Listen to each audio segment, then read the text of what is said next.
In the darkest of days, in the age of deception, released on the masses, comes the death of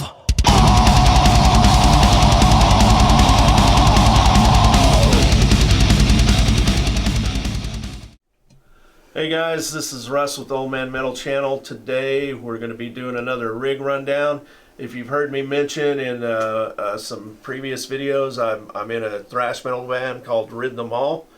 You can hear a clip of that song in the intro of my videos. And today we're going to do a rig rundown of our guitarist, lead guitarist Charlie Humbert. So he's going to go through his rig for you. I'm going to turn it over to Charlie. Hey, what's up everybody? I'm Charlie. I play guitar for Rid Them All. That's my singer Russ. Let's start off with this. This is my new weapon of choice here lately. This is a Charvel SoCal swamp ash body, ebony fretboard.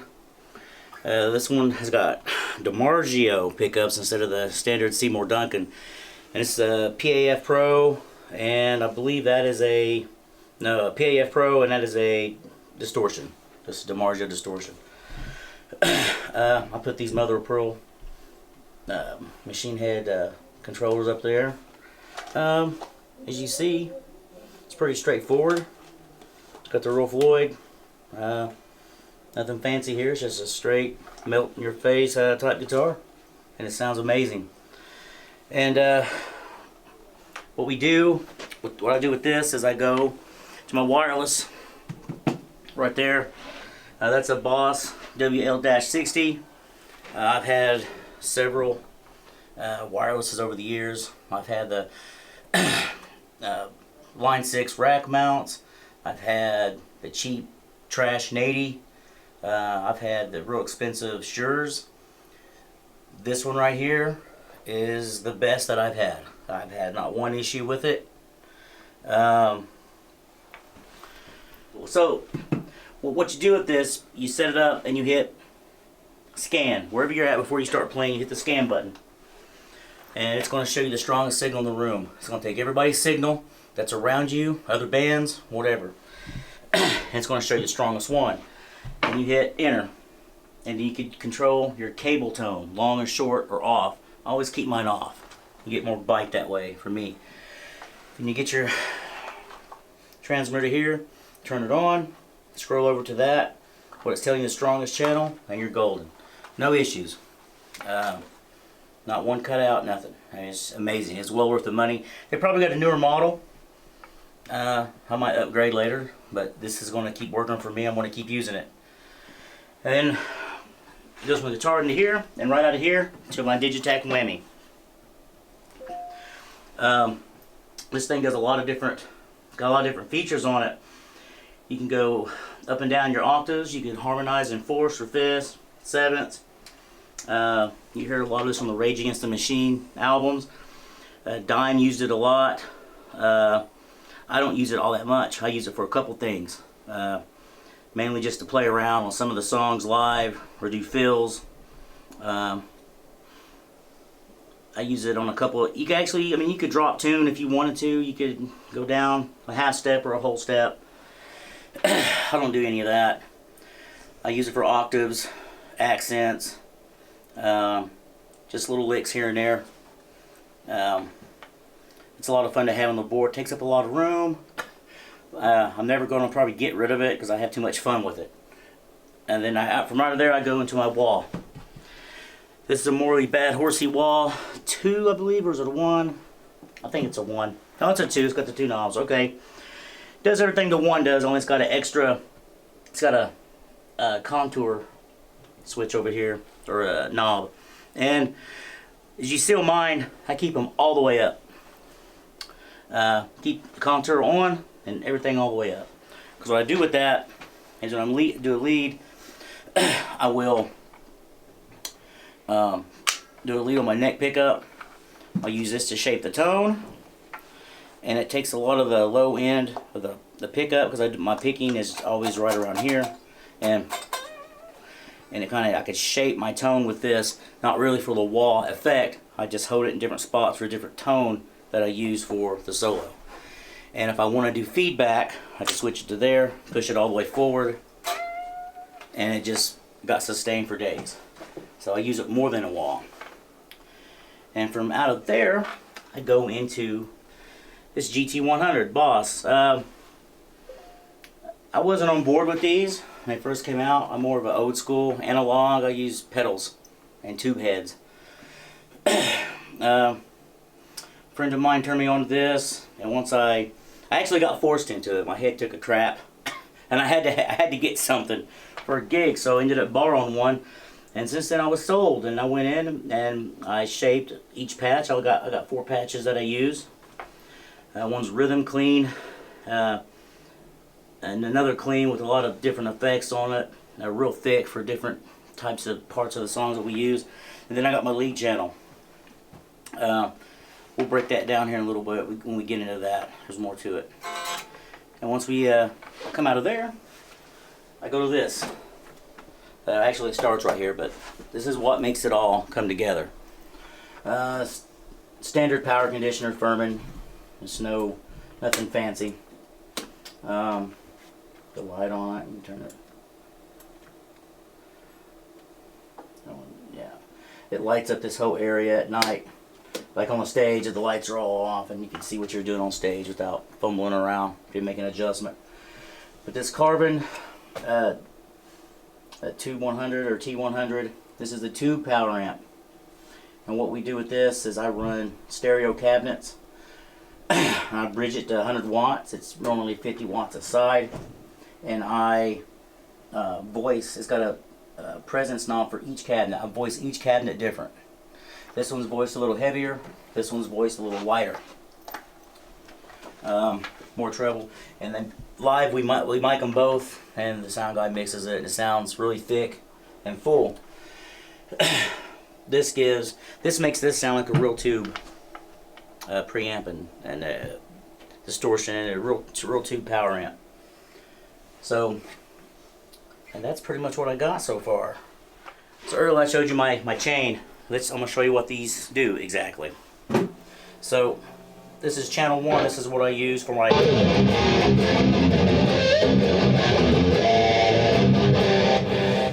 main rhythm for everything. I will crank down this to get a little. We'll do that to get a little less gain, a little bit more bluesy sound, a little bit more bite, not so thick. This is my clean. It's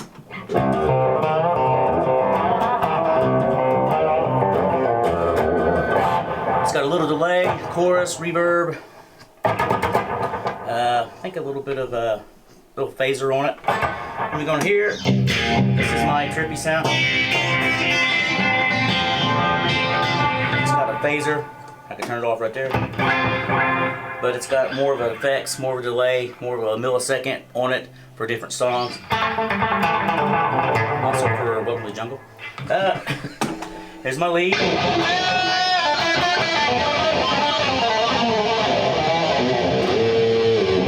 Real thick delay. The treble's turned up a lot, bass is turned down, so it cuts right through. The mids are a little higher. And that's my channels that I use all the time.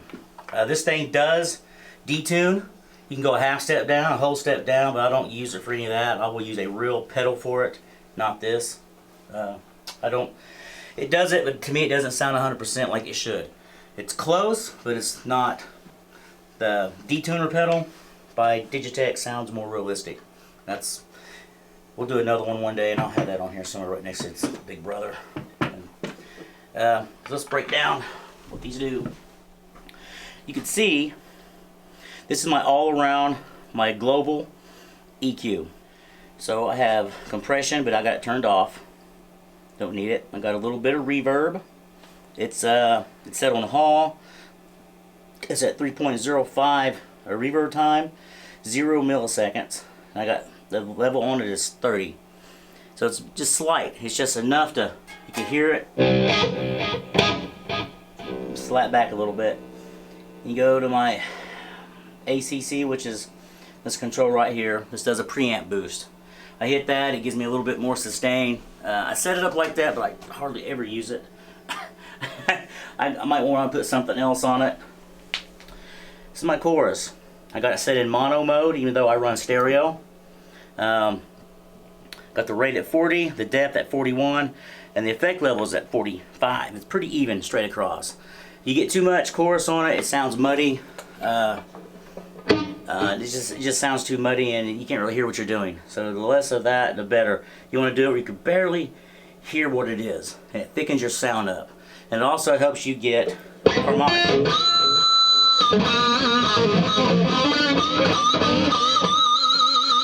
A little chorus like that, I'll tighten that up. Delay. I got my delay set at 520 milliseconds, and I got it at stereo. So it will go both cabins, it will bounce back and forth. Now if I unhook one of these, it will kind of sound like total shit. That's how I got it set up. It's my downfall on that. I got to make sure these are both hooked up. I will run it mono, so it's less complicated. But right now, I've got it stereo, and it sounds good. So I'll probably run that till it breaks.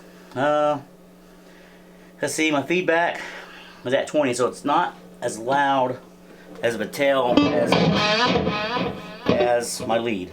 Lead's got more. The effect level, I have it cranked up to 76. I fluctuate between 70 to 76. Depending on the room or the venue that we're on, I will test everything out, and I will readjust my global for each show we do.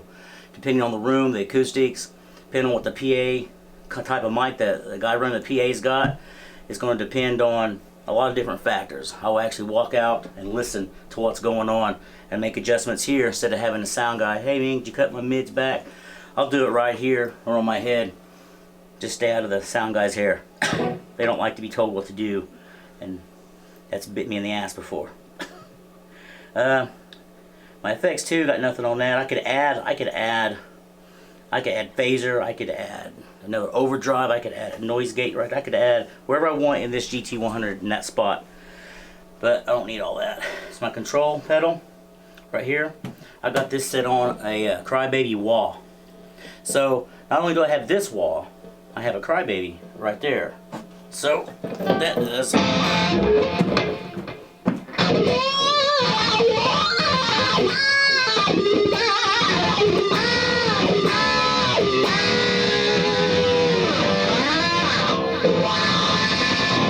just like a regular Crybaby wah, you gotta push down to turn it on. It's got a little sensor right there. Push down real hard, get to click on. The difference between them,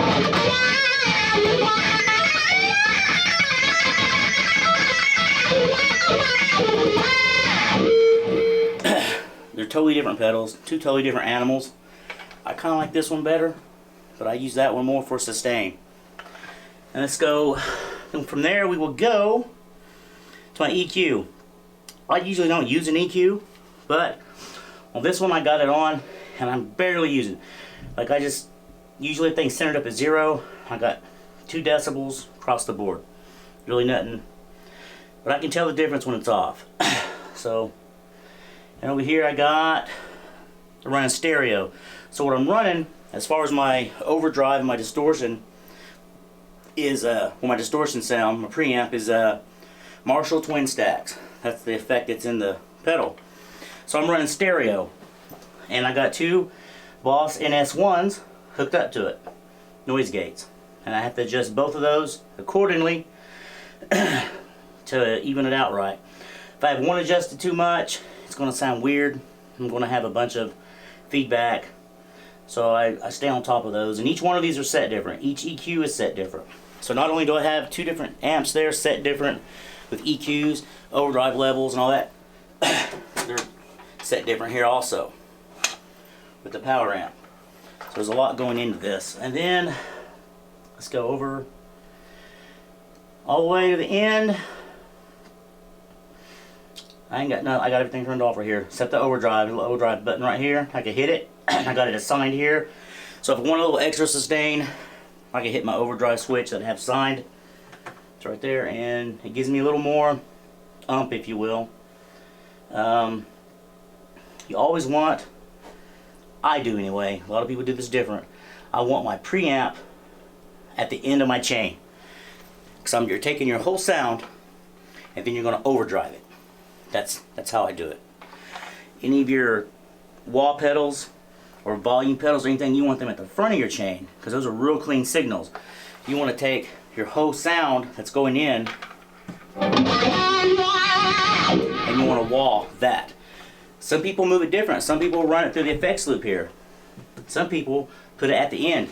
Whenever you move something on this chain, it affects your tone, it affects everything. If I was to move this at the end of this, it would affect it totally. Might make it louder, might make the tone different, maybe a little bit more bass, it might have more treble, it might just be annoying as shit and you have to move it back. So it's one of those that you trial and error.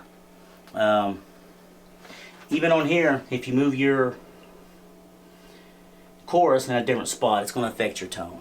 If you put your delay in a different spot on this chain, it's going to make your different tone. I always put my chorus before my delay because I'm building the sound. I want to hear this first, that second, and if you move them around, it definitely makes a difference. You might like it reversed. You might like your wah pedal over here. You might like your volume pedal somewhere else. You might like, it's just whatever you like. If you can make it sound good and it works for you, do it. There's rules you go by. There's a whole book of rules for everything. If you like it and it sounds good, fuck the rules. Do it. Okay, and let's go. I was going to show you guys this wah pedal here. So when I solo,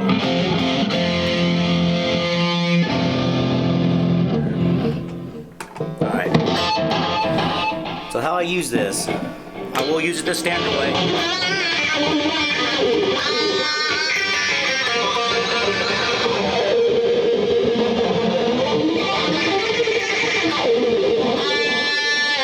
Standard stuff with the wah. But what I do, you'll see me on stage, you'll see me live, walk over here, I'm soloing.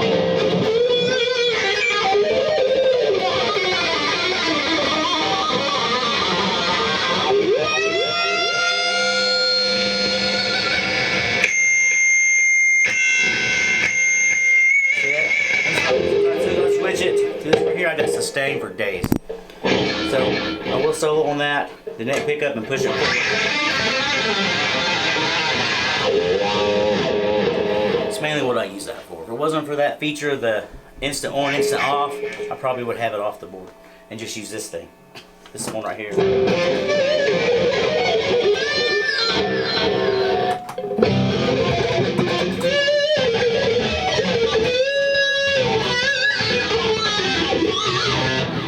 So, then you got the whammy.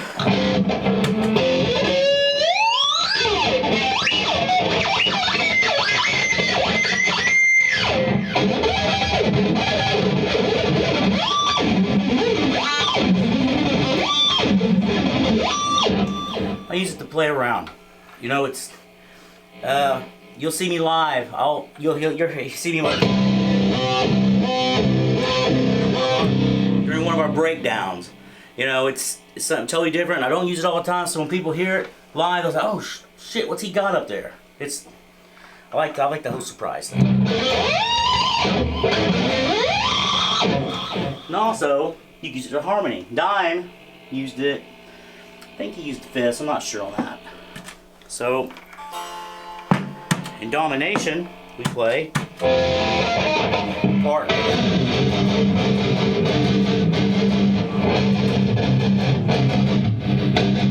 The solo part.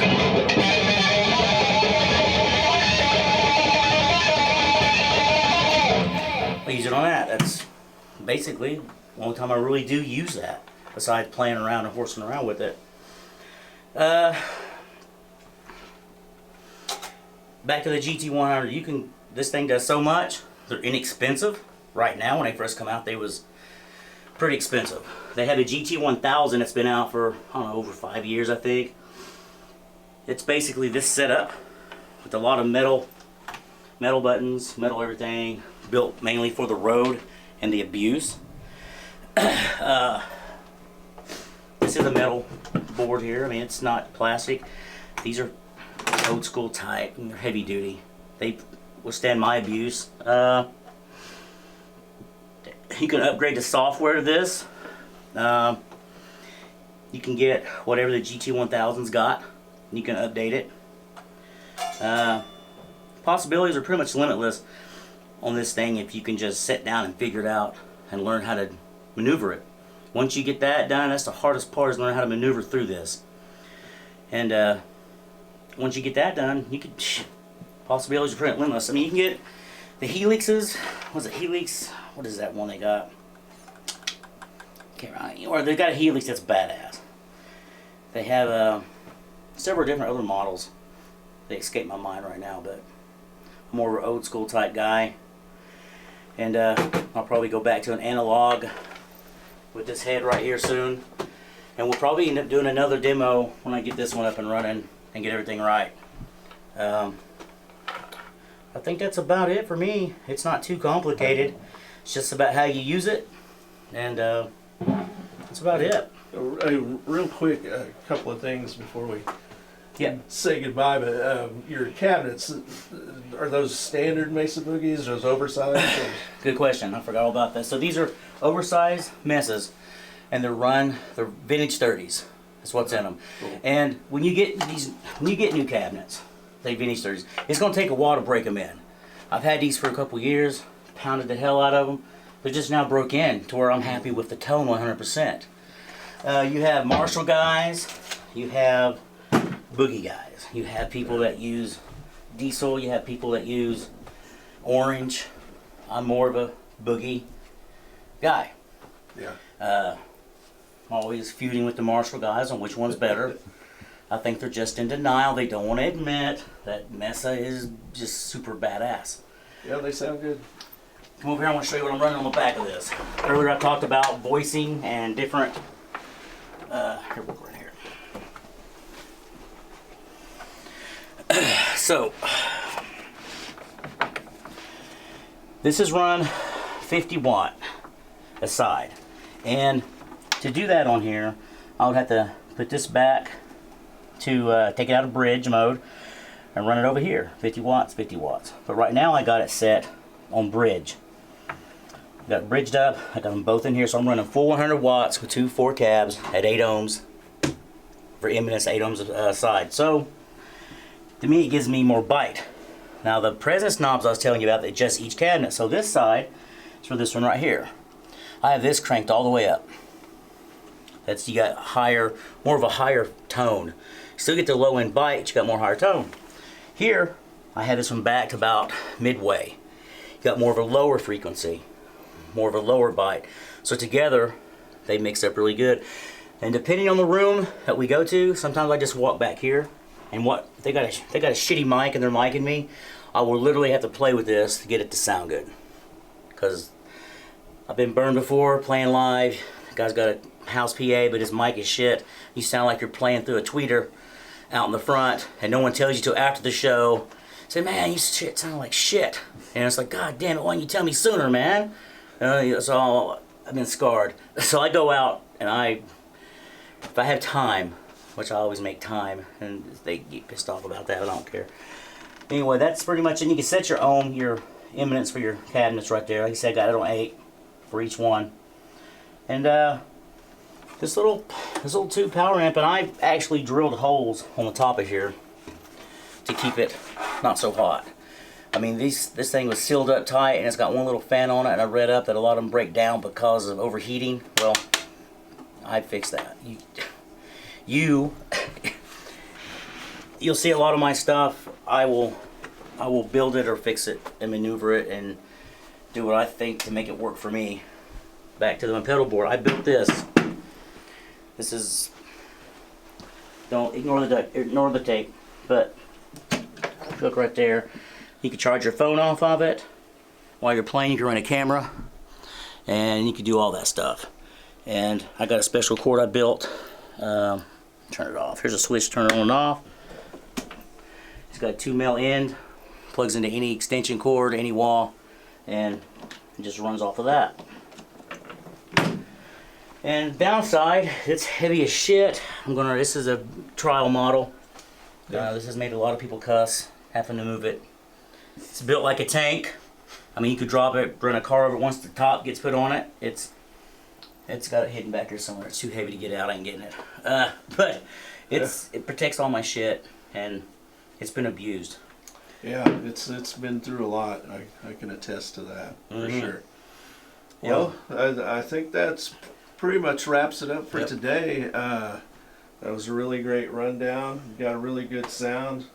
Really I'm sure I missed something. setup. I'm sure I missed something, but Oh yeah, and I always say, like, you guys, if we missed anything, if you have questions about anything we went over, you know, there's something you want to see more about, just put something in the comments, and we'll get to that. I want to thank Mr. Humbert for coming out and giving us this rundown. Really cool rig, and until the next time, it's the Old Man Metal Channel.